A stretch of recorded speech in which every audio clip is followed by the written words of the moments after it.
My name is Scribes. I'm a hip hop and R&B artist. I'm from Seattle, Washington. I was like 15, 16, sophomore year in high school when I started rapping. But I started writing poetry and just kind of developed a skill for writing when I was young, when I was in like the 5th or 6th grade.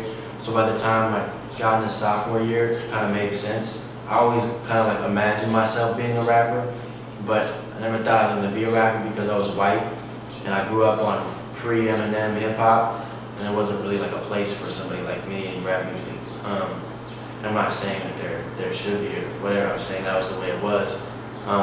But by the time I was sophomore, a lot of my friends, peers, everyone like was into it. And I always said I was never gonna start rapping, and ended up doing it.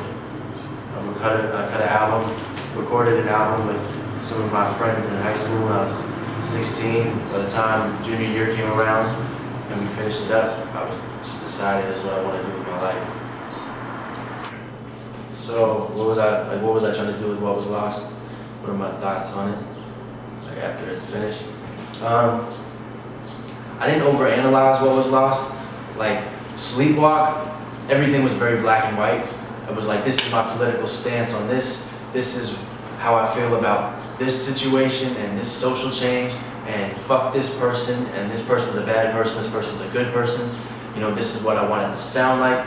For what was lost, I didn't really have a luxury to even think about shit like that. I was like, it was kind of in a place where I was like, man, life is really difficult right now. There's a lot of stuff that I'm up against, and I didn't do anything except express myself. So it was like, it just happened to come out where it's like there's these two personas, or these two characters on the album, where there's like that kind of shit talking, sharp but like explanatory Scribes, who's the writer, and then there's like the more emotional, like smooth, from the heart type of singer on the album, and it just kind of ended up becoming that.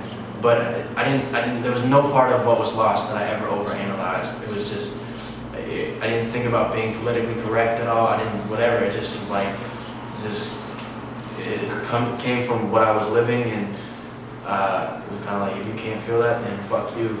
And ultimately, I think that people will feel it and have felt it because more people can relate to that than something that, you know, that isn't an expression of your emotion like that. Two different sides of my music. I mean, it's kind of like what I said in the last question. There's two characters, you know. The line is the Motown the Groove Doctor as opposed to hip hop, the Truth Talk or whatever. The hip hop is very like, I'm going to explain it to you so that like it's in writing, you can understand and read what it is that I'm trying to express. And then the singer is just like, I'm not explaining through words necessarily. It's just expressing a certain feeling that you're going to be able to relate to through hearing it, which makes it more open-ended. It's not like as black and white as writing. It leaves it more open-ended because it's just this feeling that so many different situations in life, you know, and people from so many different walks of life can feel and relate to, because even though people have lots of different experiences, people have a lot of really similar experiences at the same time. Shining bright, what does it mean to me? I mean, it's a hard one. I don't want to like put it in a box because I think that it's like, I want to make sure that it stays, people's interpretation of it stays open-ended. But I think I wrote the song when I was kind of feeling like, you know, I don't know if anyone's ever gonna acknowledge me or even remember that I existed. I don't know if I'm ever gonna actually have re-recorded this album and released it. Like I never thought that I was gonna be where I'm at right now. I thought that that I was going to just die and get forgotten, kind of. And that particular song, I don't know what else to say. It just happened to be like convey a certain emotion where I'm just like, it kind of summed up the album. Pass You By opened up the album, and Shining Bright kind of like closed it.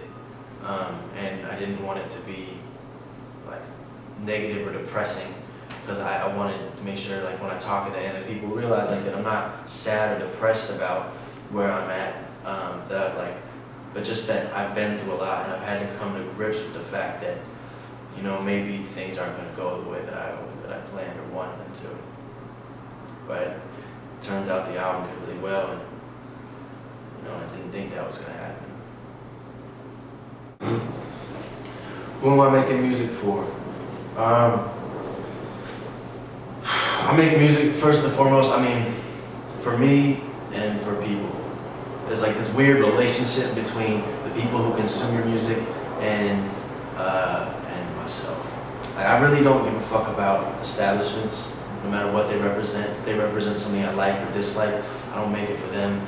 I'm not as selfish to say that I only write it for myself, because I want it to affect people's lives and I want people to be able to relate to it, but I don't dumb it down. It's kind of like there's this balance that you gotta find. There's like this like perfect, you know, medium that you have to find, where it's like you're expressing yourself, but you're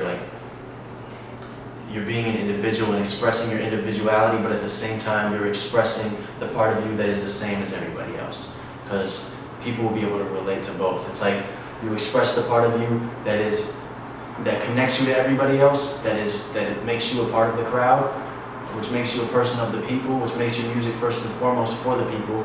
And through that, they get to then appreciate and interpret and take in your individuality, which is going to make them grow as people as well.